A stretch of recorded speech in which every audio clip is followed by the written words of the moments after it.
अस्सलाम वालेकुम नाज़रीन, मेरी तरफ से मेरी तमाम प्यारी यूट्यूब फैमिली को ईद उल अज़हा बहुत बहुत मुबारक हो। ये दिन ना सिर्फ हमें इसार और कुर्बानी का जज्बा देता है बल्कि इसके साथ साथ अपनी सेहत की हिफाजत का भी दर्ज देता है।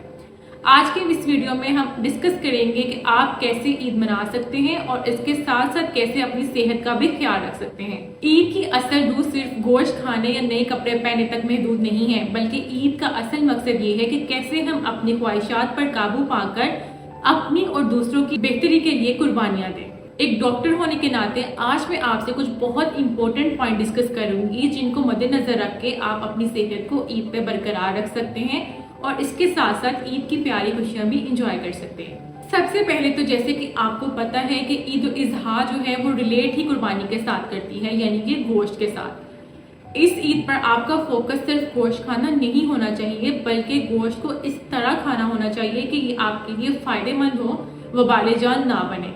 ईद के इस मौका पर हॉस्पिटल्स में बहुत बड़ी मरीजों की तादाद बढ़ जाती है जो कि मुख्तलिफ केसेस के साथ रिपोर्ट करते हैं जो ओवर ईटिंग की वजह से हुए होते हैं। गोश्त खाने से आपको मैदे के बहुत ज्यादा अमराज फेस करना पड़ेंगे जिसमें हाजमे के मसाइल हैं, डायरिया है, वॉमिटिंग वगैरह है और कुछ और मसाइल भी हो सकते हैं। तो सबसे पहले आपने खाने में एहतियात बरतनी है। इसकी एक डिटेल वीडियो मैं ऑलरेडी बना चुकी हूँ, लिंक मैं डिस्क्रिप्शन में पिन कर दूंगी, आपने करनी वो जाके देख लेनी है। दिन भर में 100 से 150 ग्राम से ज्यादा गोश्त ना खाएं। गोश्त को कच्ची सब्जियों और सलाद के साथ खाएं। इसके साथ साथ वॉक वगैरह और हल्की फुल्की वर्जिश भी जारी रखें। जैसा कि बहुत ज्यादा गर्मी का मौसम है, गोश्त खाने के साथ साथ पानी का बहुत ज्यादा इस्तेमाल करें। कम से कम 8 से 10 गिलास पानी तो आपने पीना ही पीना है। इसके अलावा चर्बी वाले गोश्त से परहेज करना है। इसके अलावा आपने पकाने में बहुत ज्यादा एहतियात करनी है। गोश्त को तल के, फ्राई करके या बहुत ज्यादा ऑयल में भूनने की बजाय अगर आप इसको बॉयल करके खाएं या ग्रिल करके खाएं तो आपके लिए बहुत ज्यादा फायदेमंद साबित हो सकता है।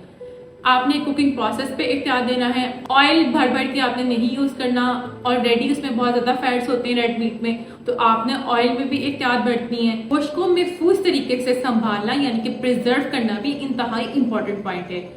काइंडली उतने पैकेट बनाएं जितना कि आप एक वक्त में यूज कर सके। ऐसा बहुत खतरनाक होगा कि अगर आप बहुत ज्यादा गोश्त एक ही पैकेट में प्रिजर्व कर लेंगे और उसको डीप फ्रीज करके दोबारा रीफ्रीज करेंगे तो अदरवाइज ये बहुत ज्यादा इन्फेक्टेड हो जाएगा और इसमें जर्म्स वगैरह आ सकते हैं जो कि आपकी सेहत के लिए खतरनाक साबित हो सकता है। गोश्त को अच्छी तरह धो के इस्तेमाल करना है। ये आपको फूड पॉइजनिंग, हेपेटाइटिस और अदर इन्फेक्शन से महफूज रखेगा। आमतौर पर मैंने कुछ देखा है, हमारी कुछ फैमिलीज में ये रिवाज है कि वो गोश्त को धो के नहीं पकाते, स्पेशली पठान कल्चर में ऐसा होता है। लेकिन काइंडली आपने गोश्त को धो के इस्तेमाल करना है ताकि आप सेहतमंद तरीके से उसको इस्तेमाल कर सकें। अब बात आती है छोटे बच्चों की। छोटे बच्चों को आपने नीम पका या कच्चा गोश्त नहीं देना, उसको अच्छी तरह पका के देना है। स्पेशली जब हम बारबेक्यू करते हैं, कबाब वगैरह बनाते हैं तो वो बच्चों में बहुत ज्यादा डायरिया कॉज कर सकता है अगर वो अच्छे से नहीं पका हो। जब गोश्त अच्छे से नहीं पका होगा तो उसमें जो मौजूद बैक्टीरियाज वगैरह हैं वो अच्छी तरह नहीं मरेंगे जो कि पेट के आपको इन्फेक्शन काज करेंगे, फूड पॉइजनिंग काज कर सकते हैं। ईद के मौका पर हाई ब्लड प्रेशर और डायबिटीज वाले लोगों को बहुत ज्यादा एहतियात करनी है। डायबिटीज वाले लोग गोश्त खाने के साथ साथ मीठों, फ्रीजी ड्रिंक्स, शुगरी ड्रिंक्स वगैरह से परहेज करें। इसका ऑल्टरनेट वो स्टीविया वगैरह ले सकते हैं। स्टीविया वगैरह डाल के कोई नींबू पानी बना लें, या अगर उन्होंने कोई मीठा खाना ही है तो उसे आप स्टीविया के साथ बना सकते हैं।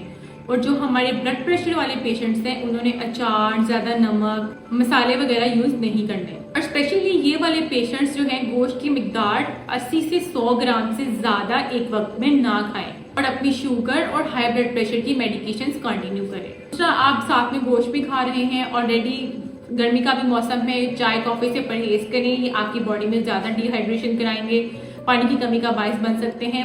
सादा पानी या नींबू पानी ज्यादा इस्तेमाल करें। जैसा कि ये ईद हमें कुर्बानी का जज्बा फराहम करती है, इसका मकसद सिर्फ ये नहीं है कि आप जानवर कुर्बान करें, बल्कि इसका असल मकसद ये है कि आप अपनी ख्वाहिशात की कुर्बानी दें। यानी कि जो हमारे स्मोकर्स बहन भाई हैं यहाँ पे, वो ईद के मौके पर थोड़ा सा अपनी स्मोकिंग पे कंट्रोल करें। या हाई ब्लड प्रेशर वाले लोग हैं वो भी अपनी सेहत का ख्याल रखें और अपनी सेहत के लिए ही अपनी ख्वाहिशात या जुबान के टेस्ट वगैरह की कुर्बानी दें और अपनी सेहत को सबसे ऊपर रखें। और अपने छोटे बच्चे, स्पेशली जो छोटी एज के बच्चे हैं यानी कि 10 ईयर्स तक के जो बच्चे हैं, वो लाइव मैं आपसे गुजारिश करूंगी कि लाइव कुर्बान जानवर होता हुआ ना देखें। इससे उनकी जहनी सेहत पर काफी असर पड़ सकता है और वो इसको नेगेटिव वे में इस्तेमाल कर सकते हैं इस चीज को।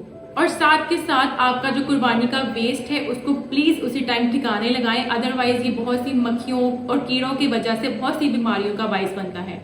मैंने देखा है कि कई कई दिन तक वो वेस्ट जो है वो ऐसे सड़कों, बाजारों, गलियों में पड़ा होता है और बहुत सी बीमारियां, उसमें मक्खियां बैठ रही होती हैं, कीड़े बैठ रहे होते हैं और उसकी वजह से नई बीमारियां स्टार्ट हो जाती हैं।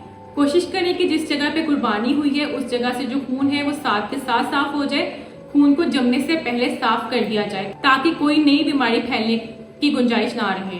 अपने प्यारों के साथ ईद मनाएं, खुश रहें, खुशियां बांटें, अपनी सेहत का ख्याल रखें, हमें दुआ में याद रखें। आप सबको बहुत बहुत ईद मुबारक। अल्लाह हाफिज। मिलते हैं एक नई वीडियो के साथ। Please subscribe to my channel.